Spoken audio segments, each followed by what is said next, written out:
Hello भाई, अड्डा 247 पे आप सभी लोगों का स्वागत है। आज का टॉपिक चर्चा करने से पहले सबसे पहले हम जानना चाहेंगे कि आप लोग कैसे हैं। आशा करता हूं कि आप सब लोग बहुत ही अच्छे होंगे और स्वस्थ होंगे। आज हम ज्योग्राफी का टॉपिक चर्चा करने जा रहे हैं। तो ज्योग्राफी जो विषय है, ज्योग्राफी की भूमिका यूपीएससी और यूपीपीसीएस में क्या है, सबसे पहले हमें ये जानना ज़रूरी है। प्रीलिम्स में यूपीएससी में अगर देखें तो यूपीएससी में प्रीलिम्स में 10 से 15 क्वेश्चन एवरेज आते हैं। इन्वायरमेंट के क्वेश्चन में भी ज्योग्राफी की बहुत ही महत्वपूर्ण भूमिका होती है।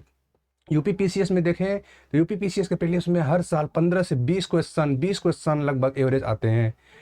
और मेंस में अगर हम देखें तो मेंस में ज्योग्राफी का यूपीएससी में ऑप्शनल के रूप में भी आता है, जीएस फर्स्ट में भी 70, 80, 100 कभी कभी आ जाते हैं। और पेपर थर्ड में भी इन्वायरमेंट के सेक्शन में और डिजास्टर मैनेजमेंट के सेक्शन में ये काफ़ी उपयोगी होता है। जैसा कि आप लोग ये भी जानते हैं कि यूपीएससी में 250 नंबर का ऐसे भी होता है। तो जहाँ पे डिजास्टर मैनेजमेंट से रिलेटेड ऐसे आता है, वहाँ पे भी ज्योग्राफी बहुत ही महत्वपूर्ण भूमिका निभाता है। यूपीपीसीएस में आए तो यूपीपीसीएस में ऑप्शनल तो नहीं है, लेकिन जो जीएस पेपर फर्स्ट है, जीएस पेपर फर्स्ट में इसकी भूमिका काफ़ी अच्छी है। 200 नंबर के क्वेश्चन में 70 से 80 नंबर के क्वेश्चन यहाँ से आते हैं। पेपर थर्ड में यूपीएससी की तरह ही इन्वायरमेंट में और डिजास्टर मैनेजमेंट का जो है, आपदा प्रबंधन का जो सब्जेक्ट है, उसमें ये काफ़ी उपयोगी होता है। ऐसे में भी इसकी काफ़ी अच्छी भूमिका होती है। अब हम आज जो ज्योग्राफी का टॉपिक है उसके विषय में हम चर्चा करने जा रहे हैं। जो वो टॉपिक है, जो सबसे पहला टॉपिक है पृथ्वी का विकास, उसको हम देखेंगे। लेकिन पृथ्वी का विकास हम देखने से पहले सबसे आगे हम ये देखेंगे कि उससे क्वेश्चंस कैसे आए हैं। इस नेचर के क्वेश्चन प्रीलिम्स में आए हुए हैं। यहाँ पे आप ये देख रहे हैं, कॉन्टिनेंटल ड्रिफ्ट थ्योरी से क्वेश्चंस, सी फ्लोर स्प्रेडिंग से क्वेश्चंस, प्लेट टेक्टोनिक्स से क्वेश्चन। यूपीएससी में ऑप्शन से भी सीधे क्वेश्चन पूछ देता है, इसलिए क्वेश्चन के साथ साथ ऑप्शन का हमें एक्सप्लेनेशन भी देखना है। इन सब का एक्सप्लेनेशन क्या है ये भी आपको देखना है। अगले साल के पीवाईक्यू में ये काफ़ी मदद करेगा आपको निकालने में। अगले साल का जब अब यहाँ पे हम ये देखते हैं कि पृथ्वी के विकास से संबंधित ये क्वेश्चंस आए हुए हैं। अगला क्वेश्चन जो हम देख रहे हैं ये है अल्फ्रेड वेगनर साहब का, ये महाद्वीपीय विस्थापन का सिद्धांत। ये ऐसे क्वेश्चंस आ सकते हैं पेंजिया से रिलेटेड, पैंथालासा महासागर से रिलेटेड। दूसरा है भारत गोंडवाना लैंड का भाग था। वेगनर साहब ने जो गति तंत्र था इसका सफलतापूर्वक इसको समझाया था, नहीं समझाया था, इसमें आपको सही कथन चुनना है। तो ऐसे ही यूपीएससी और स्टेट पीसीएस में जो प्रीलिम्स के क्वेश्चन हैं, ऐसे स्टेटमेंट बेस्ड क्वेश्चन पूछ देगा और उसी से मैचिंग टाइप क्वेश्चन पूछ देगा। अब हम आगे चलते हैं, जो हमारा टॉपिक है उस पर आते हैं। पृथ्वी का विकास, जैसा कि आप जानते हैं, आप सभी लोगों के मन में बचपन में या जब आप बड़े हो रहे हैं, आपके दिमाग में कहीं ना कहीं कभी ना कभी ये जिज्ञासा बनी होगी कि पृथ्वी का विकास कैसे हुआ। आज हम उसी टॉपिक पर चर्चा करने जा रहे हैं, पृथ्वी का विकास कैसे हुआ। जैसा कि पृथ्वी के विकास को जानने से पहले सबसे पहले हम ये देखेंगे कि पृथ्वी पहले बहुत से लोगों ने भी बताया कि पृथ्वी गति नहीं करती है, पृथ्वी गति नहीं करती है। लेकिन जब अल्फ्रेड वेगनर साहब आए तो उन्होंने ये बताया कि पृथ्वी गति करती है, और उसी सिद्धांत को उन्होंने महाद्वीपीय विस्थापन सिद्धांत दिया। महाद्वीपीय विस्थापन सिद्धांत क्या होता है, इसके विषय में हम देखेंगे। महाद्वीपीय विस्थापन सिद्धांत ये पहले सबसे पहले वो सिद्धांत देने से पहले हम आपको अल्फ्रेड वेगनर साहब के विषय में बताना चाहेंगे। अल्फ्रेड वेगनर साहब एक जर्मन मेट्रोलॉजिस्ट थे, जियोफिजिसिस्ट थे और पोलर एक्सप्लोरर थे। हिंदी में जर्मन मौसम विज्ञानी, भूभौतिकीविद और ध्रुवी खोजकर्ता इनको कह सकते हैं। 1912 में इन्होंने ये खोजा था, महाद्वीपीय विस्थापन सिद्धांत को इन्होंने दिया था। और जो इनकी प्रमुख पब्लिकेशन है जो 1915 में आई, उस पुस्तक का नाम था the origin of continents and oceans. प्रसिद्ध पुस्तक का नाम क्या है? महाद्वीपों और महासागरों की उत्पत्ति। ये इन्होंने दिया था। ये सिद्धांत ने एक क्रांतिकारी परिवर्तन लाया। क्यों? क्योंकि इनके पहले पृथ्वी के विषय में ये एक आम धारणा थी कि पृथ्वी गति नहीं करती है। लेकिन वेगनर साहब आए, इन्होंने अपने कॉन्टिनेंटल ड्रिफ्ट थ्योरी के थ्रू ये बताया कि पृथ्वी गति करती है। जब ये गति करती है, जब लोगों के विषय में जो बहुत सारे साइंटिस्ट के दिमाग में ये बात गई, तो ये एक रिवॉल्यूशनरी आइडिया के रूप में ये फैला। आइए अब हम जानते हैं कि महाद्वीपीय विस्थापन सिद्धांत क्या होता है। महाद्वीपीय विस्थापन सिद्धांत आप ये देख रहे हैं, सबसे पहले उन्होंने ये बताया था कि आज के 20 करोड़ से 30 करोड़ साल पहले, 20 करोड़ से 30 करोड़ साल पहले पेंजिया नाम का एक बहुत बड़ा लैंड था। ये आप देख रहे हैं, पेंजिया नाम का बहुत बड़ा लैंड था। ये लैंड क्या है, आज आपके जो 7 कॉन्टिनेंट हैं, वो सातों कॉन्टिनेंट्स और जितने भी सब कॉन्टिनेंट्स हैं, वो सब मिलकर के एक विशाल भूमि के रूप में तैयार थे। एक विशाल भूमि के रूप में तैयार थे और वो एक जगह पे थे, पेंजिया के रूप में थे, और पैंथालासा महासागर के रूप में इनके चारों ओर फैला हुआ था। ये पेंजिया ही सुपर कॉन्टिनेंट के रूप में जाना गया, जो आगे बहुत सारे भागों में टूटा, फ्रेगमेंटेशन इसका हुआ, जिसकी की वजह से आज के जो मॉडर्न कॉन्टिनेंट्स हैं, आज इनकी उत्पत्ति के रूप में वो दिखाई देते हैं। अगला हम देखेंगे पेंजिया का विभाजन। पेंजिया का विभाजन लॉरेशिया और गोंडवाना लैंड के रूप में हुआ। लॉरेशिया ये ऊपर वाला पोर्शन के रूप में, गोंडवाना लैंड नीचे वाले पोर्शन के रूप में। जो लॉरेशिया है ये आगे चल के नॉर्थ अमेरिका, ये नॉर्थ अमेरिका का पोर्शन है आपका, नॉर्थ अमेरिका के रूप में टूटा।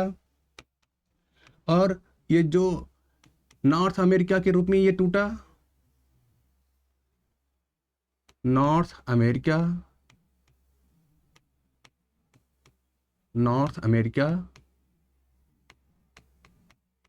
और ये जो दूसरा वाला पोर्शन है, ये आपका यूरेशिया का पोर्शन है। किसका पोर्शन है? यूरेशिया का पोर्शन है। और ये जो नीचे वाला गोंडवाना लैंड है, गोंडवाना लैंड ये साउथ अमेरिका में टूटा, ये साउथ अमेरिका का पोर्शन है आपका। और ये जो है आपका ये अफ्रीका का पोर्शन है, अफ्रीका महाद्वीप जो आप लोग जानते हैं वो अफ्रीका का पोर्शन है। और ये आपका इंडियन प्लेट है, ये आपका अंटार्कटिका का प्लेट है, और ये आपका ऑस्ट्रेलियन प्लेट है। तो गोंडवाना लैंड इतने भागों में टूटा।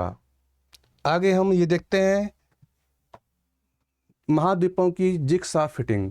अब ये महाद्वीपीय विस्थापन सिद्धांत जो आया, तो इसको प्रूव करने के लिए एविडेंस चाहिए।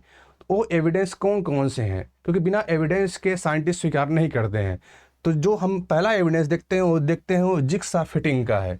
जिगसॉ फिटिंग में आप ये देख रहे हैं, ये जो ब्राज़ील, जिगसॉ फिटिंग का मतलब क्या होता है कि जो कोस्ट लाइन्स हैं वो आपस में फिट होती हैं। तो यहाँ पे अगर हम देखें तो हमारी मुट्ठी को अगर आप देखें, ये साउथ अमेरिका का ब्राज़ील का सेक्शंस है, और ये अफ्रीका का ये जो गल्फ ऑफ गिनी का सेक्शन है, ये आपस में जो इनके कोस्ट लाइन है एकदम फिट बैठते हैं। इसी को बोलते हैं जिगसॉ फिट, जिगसॉ फिट बोलते हैं। तो जिगसॉ फिट ये प्रमाणित करता है कि पहले ये दोनों कंटिनेंट एक थे, ये दोनों कंटिनेंट आपस में मिले हुए थे। यहाँ पे आप ये देख सकते हैं, ये ब्राज़ील का क्षेत्र है, और ये आपका गल्फ ऑफ गिनी का क्षेत्र है। इनको जब मिलाया जाता है तो ये दोनों आपस में मिल के, जैसे जो हमारा ताला चाबी होता है, ताला चाबी की तरह ये एक दूसरे में पूरी तरह से फिट बैठते हैं। आगे हम ये देखते हैं, आगे जो दूसरा प्रमाण है वो है जीवाश्मों का वितरण। जीवाश्मों का वितरण, जैसे आप यहाँ पे ये देख रहे हैं मेसोसारस है, मेसोसारस ये सेम कॉन्टिनेंट में पाए गए। जो पोर्शन मेसोसारस आपके अमेरिका में और अफ्रीका में पाया गया, अमेरिका में अफ्रीका में ये पाए जाने से, अब सबसे पहले हमें मेसोसारस के विषय में जानना है। ये फ्रेश वाटर रेप्टाइल्स है। मेसोसारस क्या है? फ्रेश वाटर रेप्टाइल्स है। ये रेप्टाइल्स हैं, तो ये रेप्टाइल्स क्या है, महासागरों को पार नहीं कर सकते। ये रेप्टाइल्स जो है महासागर को पार नहीं कर सकते, महासागर को ये पार नहीं कर सकते। और जब महासागर को ये पार नहीं कर सकते, आपके ये साउथ अमेरिका में और ये अफ्रीका में, ये दोनों जगह पाए जा रहे हैं। तो इसका मतलब कि ये दोनों पहले एक थे। इसी को हम पढ़ने जा रहे हैं, इसी को हम देखने जा रहे हैं कि जो हमारा कॉन्टिनेंट है वो कैसे जो आज भिन्न भिन्न भागों में टूटा हुआ दिखाई देता है, ये कैसे पहले एक था। तो उसको प्रूव करने का जो प्रमाण है मेसोसारस है। मेसोसारस फ्रेश वाटर रेप्टाइल्स है। उसने शो किया कि ये दो भागों साउथ अमेरिका में, अफ्रीका में पाया जा रहा है और महासागर के क्रॉस नहीं कर सकता, तो इसका मतलब ये दोनों लैंड पहले आपस में मिले हुए थे। दूसरा है ग्लोसोप्टेरिस। ग्लोसोप्टेरिस एक आपका सीड फर्न है, एक आपका सीड फर्न है जो कहाँ कहाँ पाया जाता है, जो आपका अमेरिका में, जो साउथ अमेरिका है, अफ्रीका में और आपके इंडियन प्लेट में और ऑस्ट्रेलियन प्लेट में ये पाया जा रहा है। इन चारों जगहों पे पाए जाने से ये प्रमाण मिलता है कि ये चारों कॉन्टिनेंट, ये जो चारों कॉन्टिनेंट हैं, ये जो चारों साउथ अमेरिका, अफ्रीका का पोर्शन है और इंडियन सब कॉन्टिनेंट, इंडो ऑस्ट्रेलियन प्लेट है और जो ये अंटार्कटिकन प्लेट है, ये सब आपस में पहले जुड़े हुए थे। तीसरा है लिस्ट्रोसॉरस। लिस्ट्रोसॉरस एक लैंड रेप्टाइल्स है, लैंड रेप्टाइल्स है। ये लैंड रेप्टाइल्स का मतलब ये लैंड पे ये रेप्टाइल्स पाए जाते हैं। ये रेप्टाइल्स कहाँ कहाँ पाए गए? ये रेप्टाइल्स आपके अफ्रीका में, इंडिया में और अंटार्कटिका में और ऑस्ट्रेलियन प्लेट में पाए गए, तो जिससे ये पता चलता है कि ये लैंड एक थे पहले। अब हम आगे चलते हैं। जो अगली स्लाइड है हमारी, वो बताती है कि भूवैज्ञानिक और पूरा जलवायु, मतलब रॉक्स एंड एंशियंट क्लाइमेट, ये भी एक प्रमाण के रूप में महाद्वीपीय विस्थापन सिद्धांत को ये प्रूव करते हैं। कैसे? आप अगर रॉक को देखेंगे तो ये आपका अपलेशियन माउंटेन्स है, ये आपका कैलेडोनियन माउंटेन्स है। ये कैलेडोनियन माउंटेन्स सब जो एंशियंट काल में, ये अपलेशियन भी इसी नाम से जाना जाता था। ये देखिए कैलेडोनियन, ये पूरा क्षेत्र था। ये नॉर्थ अमेरिका का क्षेत्र भी में भी कैलेडोनियन माउंटेन्स फैला हुआ था। यहाँ पे आपका ये ग्रीनलैंड और यूके के क्षेत्र में भी, ये ग्रीनलैंड का क्षेत्र है, ये ग्रीनलैंड के क्षेत्र में भी आपका ये फैला हुआ था। और यहाँ पे ये यूके के क्षेत्र में भी फैला हुआ था। और यहाँ पे ये स्कैंडिनेवियन जो कंट्रीज हैं वहाँ पे भी ये फैला हुआ था। स्कैंडिनेवियन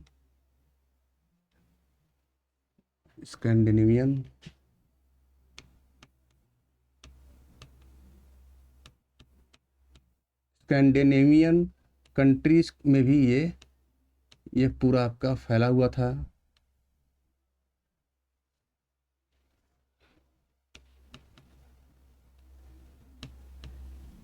स्कैंडिनेवियन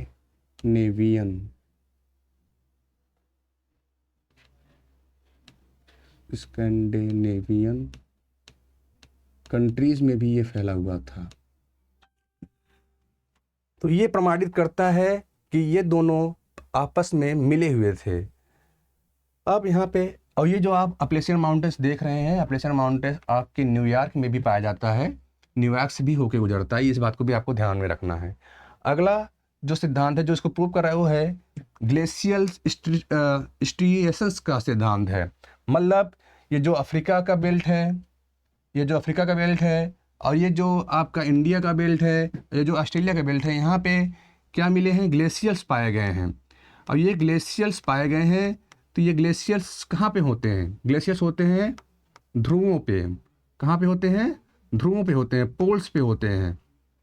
तो ये प्रमाणित करता है कि ये पहले अंटार्कटिका के पास रहा होगा, तो अंटार्कटिका के पास रहा होगा और अब ये इस क्षेत्र में आ गया है।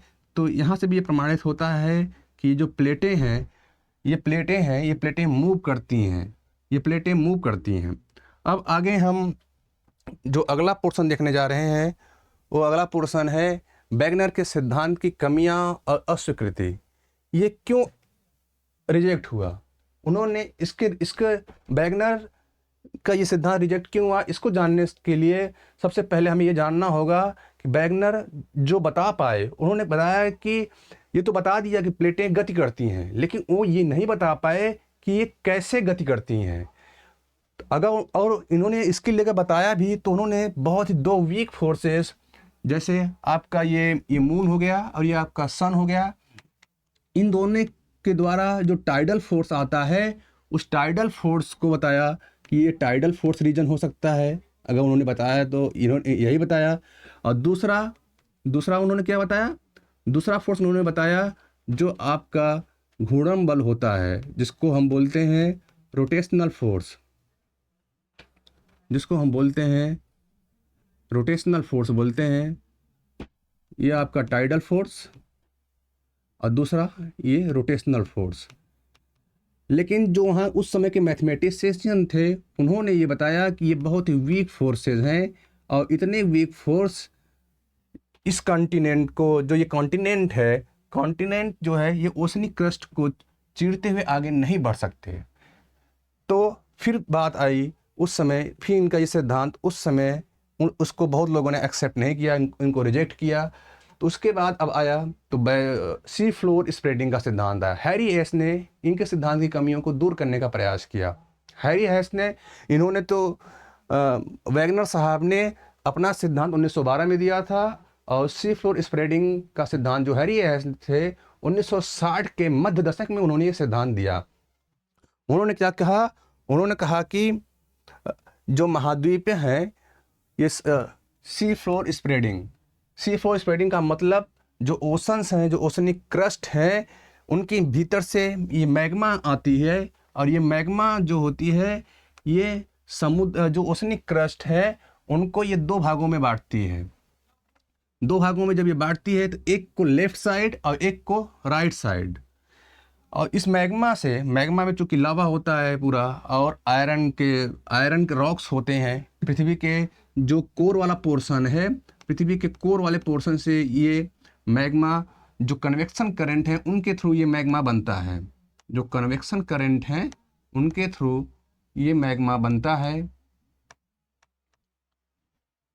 ठीक है, ये मैग्मा बनता है।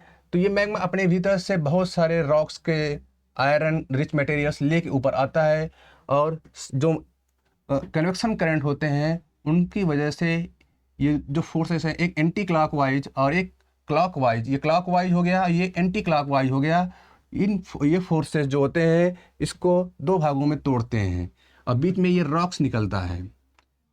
तो ये रॉक्स निकलता है तो यही बताता है कि सी फ्लोर स्प्रेड हो रहा है। अगला जो उन्होंने बताया कि समुद्री तल पे चुंबकीय पट्टियाँ पाई जाती हैं। चुंबकीय पट्टियाँ कहने का मतलब, जब जो रॉक्स हैं, जब ये रॉक्स ठंडी होती हैं तो दोनों तरफ समान मैग्नेटिक लाइंस के, समान मैग्नेटिक प्रॉपर्टीज़ के चट्टान पाए गए हैं। अब ये चट्टान जाहिर सी बात है आयरन रिच हैं। तो आयरन कहाँ पाया जाता है? पृथ्वी के एकदम इंटीरियर पार्ट में, कोर वाले पार्ट में पाया जाता है। तो वहाँ से मैग्मा जब उठा है कन्वेक्शन करंट के माध्यम से, तो वो कहाँ पे आ गया है? वो आ गया है सतह पे आ गया है। जब वो सतह पे आ गया है तो उसमें बहुत सारे चुंबकीय गुण पाए जाते हैं। तो वो प्रमाण बताता है कि पृथ्वी के भीतर से मैग्मा निकला और सी फ्लोर को उसने स्प्रेड किया। अगला सिद्धांत आया है प्लेट टेक्टोनिक्स का। प्लेट टेक्टोनिक्स थ्योरी क्या कहती है, इसको भी हम यहाँ पे देखेंगे। वर्तमान समय में प्लेट टेक्टोनिक्स थ्योरी आई। जो सी फ्लोर स्प्रेडिंग थी वो भी रिजेक्ट हुई। तो मॉडर्न साइंटिस्ट ने क्या निकाला? प्लेट टेक्टोनिक्स निकाला।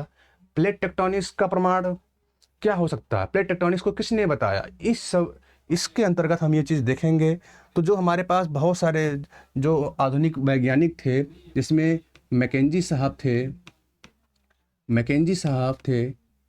मैकेंजी पार्कर और विल्सन, इन्होंने मिल करके प्लेट टेक्टोनिक्स थ्योरी को दिया। प्लेट टेक्टोनिक्स थ्योरी के हिसाब से लिथोस्फीयर जो होता है, वो लिथोस्फीयर जो कि एक रिजिड प्लेट्स है, वो स्टोनोस्फीयर क्या होता है? ये तरल परत होता है। क्या होता है? अर्ध तरल परत होती है। ये अर्ध तरल परत होता है। ये जो लिथोस्फीयर है ये स्टोनोस्फीयर के ऊपर ये तैरता है। जब ये तैरता है तो ये जो कन्वेक्शन करंट्स हैं, क्यों तैरता है? ये जो कन्वेक्शन करंट्स हैं, एक आप यहाँ पे ये देख रहे हैं, ये कन्वेक्शन करंट जो है, एक इस साइड इसको मूव कराता है पूरा एंटी क्लॉकवाइज, और दूसरा क्लॉकवाइज मूव कराता है।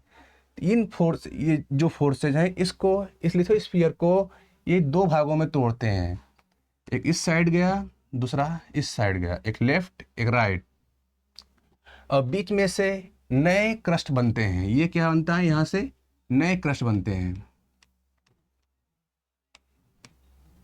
ठीक है। तो वो इस बात का प्रमाण है कि प्लेटें क्या होती हैं, एक दूसरे से दूर जा रही हैं। मेंटल में संवहन धाराएं वो इसके विषय में बता रही, ये मेन रीज़न होता है उसका। दूसरा है, अब ये जो प्लेट टेक्टोनिक्स है, इस प्रकार से आप ये देख रहे हो कि कॉन्टिनेंटल ड्रिफ्ट का भी आइडिया दे रहा है।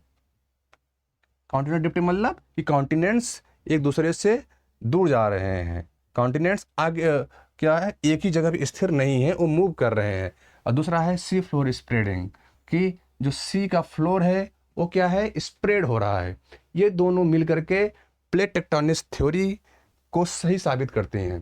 प्लेट टेक्टोनिक्स थ्योरी इन दोनों सिद्धांतों के बराबर है। इन दोनों सिद्धांतों का जब हम समेशन कर देते हैं तो वो प्लेट टेक्टोनिक्स थ्योरी के बराबर आ जाता है। अब हम यहाँ पे देखेंगे महाद्वीपीय विस्थापन सिद्धांत किसके द्वारा आया, यह तो हमने देख ही लिया है। अब अगली स्लाइड में हम देख रहे हैं कि पृथ्वी की प्रमुख टेक्टोनिक प्लेटें, पृथ्वी की जो प्रमुख टेक्टोनिक प्लेटें हैं हम ये देखेंगे। तो पृथ्वी के पास 7 मेजर प्लेट्स हैं, 7 मेजर प्लेट्स हैं, 7 मेजर प्लेट्स हैं, अब बहुत सारी छोटी छोटी प्लेट्स हैं, जिसमें जो सबसे बड़ा है वो पैसिफिक प्लेट है, ये आपका पैसिफिक प्लेट है। और इधर आप देख रहे हैं ये नॉर्थ अमेरिका का पोर्शन है, नॉर्थ अमेरिकन, ये नॉर्थ अमेरिकन प्लेट है, ये आपका साउथ अमेरिकन प्लेट है, ये आपका अफ्रीकन प्लेट है, ये आपका यूरेशियन प्लेट है, ये आपका इंडो ऑस्ट्रेलियन प्लेट इधर इसके बगल में है, और नीचे आपका ये अंटार्कटिकन प्लेट है। ये पूरा नीचे आप देखेंगे, नीचे तो ये अंटार्कटिका प्लेट्स है, पूरा अंटार्कटिका प्लेट ये नीचे, इसमें ये भी आ सकता है क्योंकि ये पूरा जुड़ा हुआ होता है। और ऐसे बहुत सारे छोटे छोटे प्लेट्स भी हैं जो पैसिफिक ओशन के पास, जैसे नजका प्लेट से वो पाया जाता है। दूसरा हम देखेंगे कि प्लेट सीमाओं के प्रकार क्या हैं। प्लेट सीमाओं के प्रकार अब हम देखेंगे, प्लेट सीमाएं क्या होती हैं।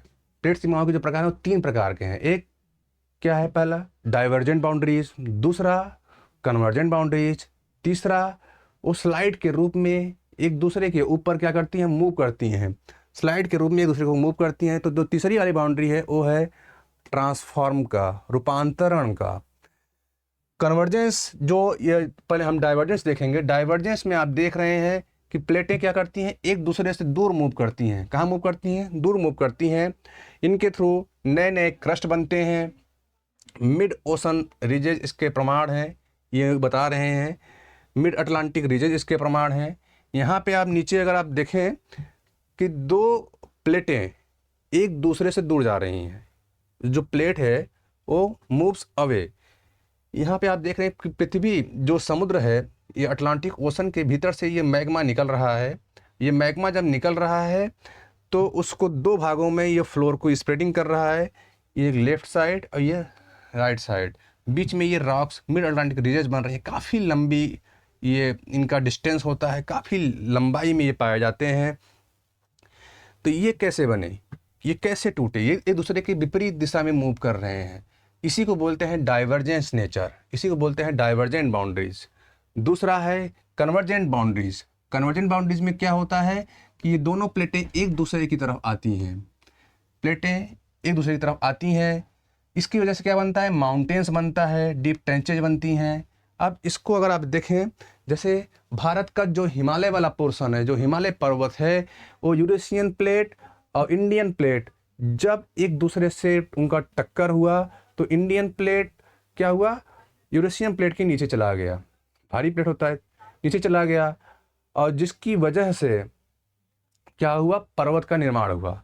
ऐसे ही नॉर्थ अमेरिका में जो आपका रॉकी माउंटेन्स है, नॉर्थ अमेरिका का जो आपका रॉकी माउंटेन्स ऐसे पूरा फैला हुआ है, वो भी पैसिफिक प्लेट और नॉर्थ अमेरिकन प्लेट के टक्कर होने की वजह से, जो उनका कन्वर्जेंट नेचर है उसकी वजह से, ये जो पैसिफिक प्लेट है ये भारी होने की वजह से नॉर्थ अमेरिकन प्लेट के नीचे जो हल्की प्लेट होती है अपेक्षाकृत उसके नीचे जाती है, और इस टक्कर से यहाँ पे रॉकी माउंटेन्स का निर्माण होता है। ऐसे ही साउथ अमेरिका में आपका क्या है, साउथ अमेरिका में यहाँ पे एंडीज पर्वत है। तो एंडीज जो पर्वत है साउथ, ये यहाँ पे Pacific ocean south American plate से जब टक्कर होती है तो ये यहाँ से जो एंडीज माउंटेन का निर्माण होता है। ये भी आपका कन्वर्जेंट बाउंड्रीज के नेचर का है। इस हिसाब से हम ये देख रहे हैं कि कन्वर्जेंट बाउंड्रीज क्या होती हैं। प्लेटें जो हैवी प्लेट है वो हल्की प्लेट के नीचे जाती है, जब जाती है तो यहाँ पे ये डीप ट्रेंचेज का निर्माण करती है। ये क्या है, डीप ट्रेंचेज का निर्माण करती है। और ये डीप ट्रेंचेज का निर्माण करती है, डीप ट्रेंचेज है। और यहाँ से बीच में माउंटेन्स का निर्माण होता है, जो आप देख रहे हैं कि कैसे ये ऊपर के रूप में उठा हुआ है। ठीक है, आगे हम देखते हैं ट्रांसफॉर्म। इसमें क्या होता है कि जो प्लेट हैं वो एक दूसरे के ऊपर हॉरिजॉन्टली स्लाइड करती हैं। क्या करती हैं, हॉरिजॉन्टली स्लाइड करती हैं। उसमें से कोई ऊपर आ जा सकता है और कोई नीचे जा सकता है। या उसमें क्या होता है, एक तीसरे टाइप का भी होता है, उसमें प्लेटें क्षैतिज रूप से खिसकती हैं। जैसे ये आप देख रहे हैं, ये आप लोग देख सकते हैं, जिसकी वजह से इसमें क्या होता है कि पृथ्वी के भीतर जो मैग्मा के द्वारा जो तनाव होता है ऊपर के प्लेट्स पे, वो प्लेट्स उसको सहन नहीं कर पाती हैं। जब सहन नहीं कर पाती हैं तो वो क्या करते हैं, उनमें वो मुड़ने के बजाय उन प्लेटों में एक मुड़ाव आने के बजाय वो प्लेटें टूट जाती हैं। जब टूट जाती हैं तो उसी से फॉल्ट का निर्माण होता है और उसी को बोलते हैं जैसे उसी फॉल्टों में एक सैन एंड्रियास फॉल्ट प्रमुख रूप से है। सैन एंड्रियास फॉल्ट का निर्माण कैसे हुआ, ये आप देख रहे हैं कि जब दो प्लेटें, जैसे पैसिफिक प्लेट है और नॉर्थ अमेरिकन प्लेट है, वो एक दूसरे के ऊपर जब जो उनका पोर्शन खिसकता है, उसकी वजह से इस प्लेट का निर्माण हुआ। कैलिफोर्निया में आपके स्थित है। कैलिफोर्निया से लेके नॉर्थ अमेरिका के और आगे के क्षेत्रों में ये पूरा फैला हुआ है। अब हम देखेंगे कि जो इनकी लेगेसी है वैगनर साहब की, उस लेगेसी को हम एक फ्रेमवर्क के रूप में देख सकते हैं कि वैगनर जी ने सबसे पहले 1912 में वैगनर ने कॉन्टिनेंटल ड्रिफ्ट थ्योरी दिया। ये देख सकते हैं आप अपने एग्ज़ाम में, ठीक इसी तरीके से आप लिख भी सकते हैं। तो ये आपको आपके प्रेजेंटेशन को काफ़ी बेहतर बनाता है। 1960 में वैगनर साहब के बाद हैरी हैस ने सी फ्लोर स्प्रेडिंग का सिद्धांत दिया। 1970s में मॉडर्न टेक्टोनिक्स थ्योरी आई और इसी वजह से जो अल्फ्रेड वैगनर साहब हैं, उनको, चूँकि इन्होंने सबसे पहले बताया था कि पृथ्वी मूव करती है, इनको father of continental drift theory भी कहा जाता है। ये मेंस में आपको अगर रैपिड रिवीजन करना है तो उसमें ये जो ब्लूप्रिंट है काफ़ी उपयोगी होगा। ये उस ब्लूप्रिंट को भी आप देख सकते हैं कि अल्फ्रेड साहब ने पहले 1912 में पैंजिया और पैंथालासा कॉन्टिनेंट ड्रिफ्ट थ्योरी के माध्यम से बताया कि ये दोनों भाग थे और ये टूटे लॉरेशिया में और गोंडवाना लैंड में। इनकी वजह से इसको क्या ये प्रूव कैसे हुआ, इसका एविडेंस क्या है, उस एविडेंस को जिग्सॉ फिट के माध्यम से, फॉसिल्स के माध्यम से, रॉक फॉर्मेशंस के माध्यम से और जो ग्लेशियर्स हैं और जो कोल हैं, ये सब प्रमाणित करते हैं। कोल में आप ये देख सकते हैं कि अंटार्कटिका में बहुत सारे कोल्स पाए गए थे। तो वो कोल क्या होता है, ये गर्म क्षेत्र में होता है, जो वार्म स्वैम्पी रीजन्स होता है वहाँ पे ये कोल होता है। तो ये प्रमाणित करता है कि पहले अंटार्कटिका में गर्म जलवायु रही होगी, जो गर्म जलवायु आज अफ्रीका में, साउथ अमेरिका में, इंडिया में पाई जाती है और ऑस्ट्रेलिया में भी जो ट्रॉपिक ऑफ कैप्रिकॉर्न के पास का पोर्शन है वहाँ पे पाई जाती है। ये फेल हुआ। क्यों फेल हुआ? क्योंकि मूवमेंट को ये एक्सप्लेन नहीं कर पाए कि मूव तो ये करता है लेकिन कैसे मूव करता है, तो इसको रिजेक्ट किया। इन्होंने बताया था सेंट्रीफ्यूगल और टाइडल फोर्सेस इसके रीजन है, लेकिन मैथमेटिकली ये बहुत ही वीक फोर्स है, जिसकी वजह से ये रिजेक्ट हो जाता है। इसको सॉल्व किसने किया? सॉल्व किया हैरी हैश ने। उन्होंने अपने सी फ्लोर स्प्रेडिंग सिद्धांत में ये बताया कि जो भी पृथ्वी के भीतर का मैग्मा है उसकी वजह से सी फ्लोर स्प्रेडिंग होती है। आगे हम देखते हैं तो प्लेट टेक्टोनिक्स थ्योरी आई।